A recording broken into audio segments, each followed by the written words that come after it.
Anyong, Jampong here. So ngayon, samahan nyo kami today dahil ngayon po ay meron tayong guesting sa SM Makati.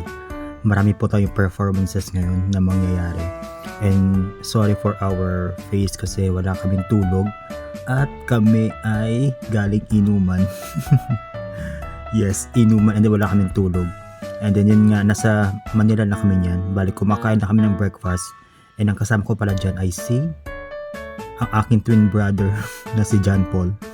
And yeah, we are just eating our breakfast kasi siya ay may pasok sa Korean class niya at ako ay didiretso sa condominium ni Jean dahil kami ay magpa-practice at doon kami mag-aayos. So after spending almost 2 hours sa 7-Eleven TAF, kami po ay aalis na at maghihiwalay na.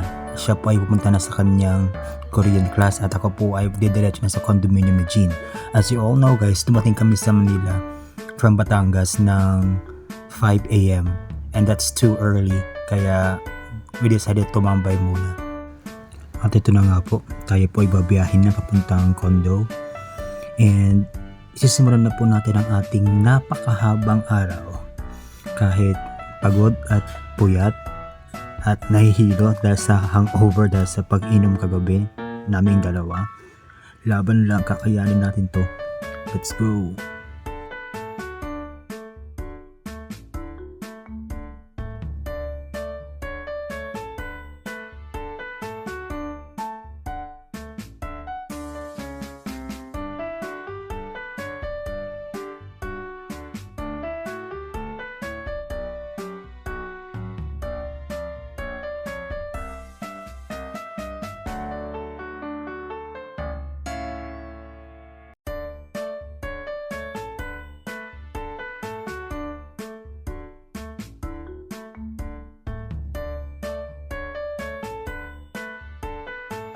So we arrived dito sa condo ni Jean.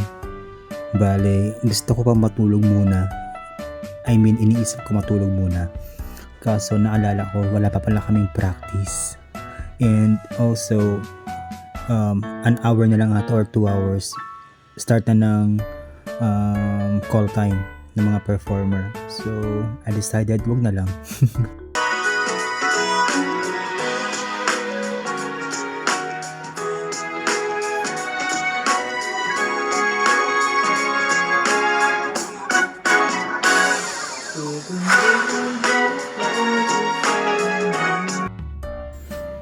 So yeah, we're on our way sa venue dahil malapit na po mag-call time and napag-isipan namin na doon na lang mag-lunch and mag-coffee because yeah, we need our caffeine for this day. And yeah, so nandyan na kami, I mean nandito na kami sa SM Makati and yeah, we are looking for a coffee shop na hindi crowded kasi we are introvert guys, ayaw namin ng crowded places. Mukha lang kaming extrovert pero we are introvert. So we finally found one and yeah, medyo content tao niya so okay na to. So what happened here was nag-brainstorming lang kami ng aming susunod na kakantahin and aming mga future na susuotin sa aming mga performances. And ayun nga, ngayon ay bihis na po kami and we are ready to rock the stage ng K-pop Static Production. Let's go!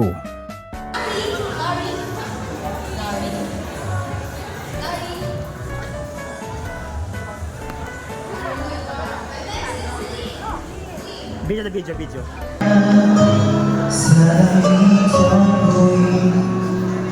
Alam niyo kung ano yung pinakamasakit sa lahat? Yan yung may tao ka yung pinalaya. Yan yung masupal yan. Masakit pero kailangan na pagkita. Pag ito mahal, hindi na talaga.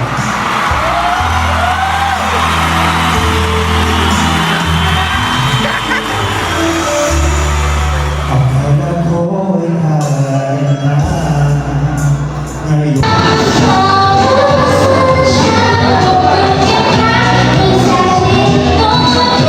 Thank you.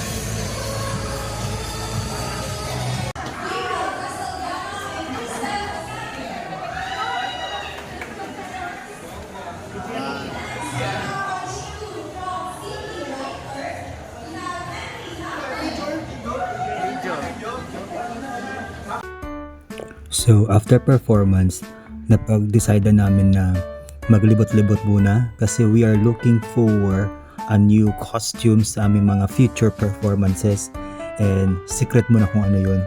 Basta this is something new for us.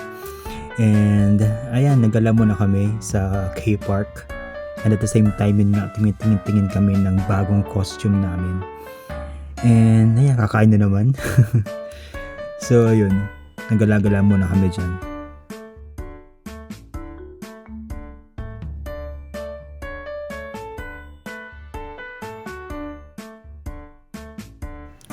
Hoy, grabe, ang ganda dito.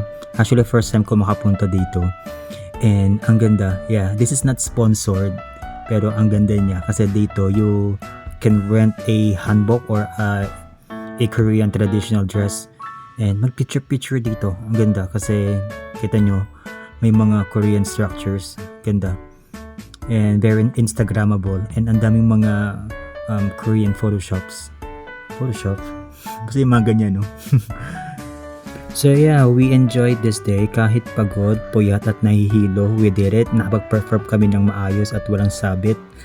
And ayun nga, papauwi na po ako ng Nasugbu, Batangas niyan. And it took me 3 hours para bago makarating dito sa bahay. And gabi na nga, and I'm just waiting for my sundo. At kailangan ko na makauwi kaagad at makapagpahinga kasi may pasok pa ako bukas. So thank you so much for watching, guys, and salamat sa pagsama sa akin. Yun lang, good night, bye, annyeong.